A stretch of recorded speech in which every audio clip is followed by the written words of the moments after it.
पौड़ी लोकसभा से कांग्रेस प्रत्याशी गणेश गोदियाल आज हल्द्वानी पहुंचे, जहां उन्होंने एमबीपीजी कॉलेज में बने स्ट्रांग रूम का जायजा लिया।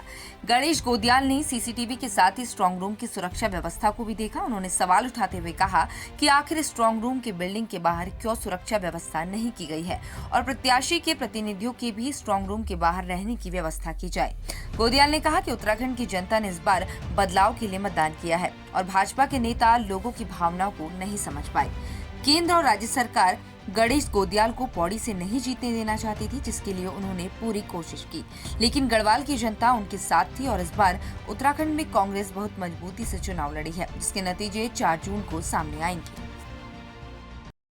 मैं ये महसूस करता हूँ कि ठीक है, मैंने अभी कुछ दिन पहले, आपको याद होगा कि मैंने चुनाव आयोग में जाकर इस बात की शिकायत की थी कि बिल्डिंगों की सुरक्षा बाहर से की जानी चाहिए। मैं आज भी इस बात को कहना चाहता हूँ कि बिल्डिंगों की सुरक्षा बाहर से की जानी चाहिए और अगर अंदर उनका कहना था कि भाई एक्ट में है कि अंदर गैलरी में रह के सुरक्षा होगी, तो फिर वहाँ पर जितने भी कैंडिडेट हैं उन कैंडिडेटों के प्रतिनिधियों को भी फिर वहाँ पर रहने की वो व्यवस्था होनी चाहिए। बहरहाल यहाँ पर तो मुझे ऐसा लगता है कि प्रशासन चुस्त दुरुस्त है और यहाँ पर ये बाहर से खुला भी है, क्योंकि बाहर से दिख रहा है तो यहाँ पर उतना मुझे ऐसा कोई बात नज़र नहीं आती। पर जहाँ पर बिल्डिंग पूरी तरह बंद है और हमारे कैंडिडेटों के जो एजेंट्स हैं उनकी नज़र उस बिल्डिंग के अंदर पड़ी नहीं रही, वहाँ सुरक्षा एजेंसियाँ हैं, वहाँ थोड़ा ये होता है कि भाई एक्सेस हमें वहाँ तक मिल। उनकी पार्टी के नेता हैं, वो कह रहे होंगे कि वो 5 सीटें जीतेंगे। अब तो सब बंद है ना मशीनों में, तो अब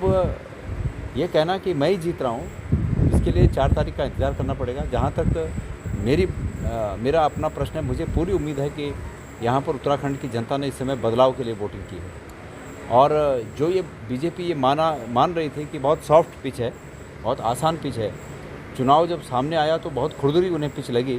तो वो इस बात का प्रमाण है कि लोगों की भावना को बीजेपी के नेता समझ नहीं पाए। तमाम बेरोज़गारी है, महंगाई है, अग्निवीर जैसे योजना से उन्होंने गढ़वाल रेजिमेंट और कुमाऊँ रेजिमेंट में जाने के जो हमारे युवाओं के सपने थे उन सपनों को चकनाचूर किया है। कानून व्यवस्था की बातें हैं, गढ़वाल में अंकिता भंडारी का मुद्दा आप समझ सकते हैं कि हमारी बेटियों के लिए कितना अहम मुद्दा था। तो उस पर सरकार के द्वारा, भाजपा सरकार के द्वारा प्रॉपर एक्शन न करना, इस रूप में लोग सरकार को अपराधी ठहरा रहे हैं और उसका खामियाजा बीजेपी को भुगतना पड़ेगा। मैंने कहा कि मैंने कई बार कहा और आज इसको रिपीट करना चाहता हूँ कि चुनाव इस मुकाम पर आप पहुँचा था कि केंद्र और राज्य की सरकार गणेश गोदियाल को जीतने नहीं देना चाहती और गढ़वाल की जनता, गढ़वाल के मतदाता गणेश गोदियाल को हारने नहीं देना चाहते। तो उस मुकाम पे वो चुनाव आ गया था, उस कसमकस में वो चुनाव हुआ और मुझे पूरा भरोसा है कि गढ़वाल की जनता जीतेगी।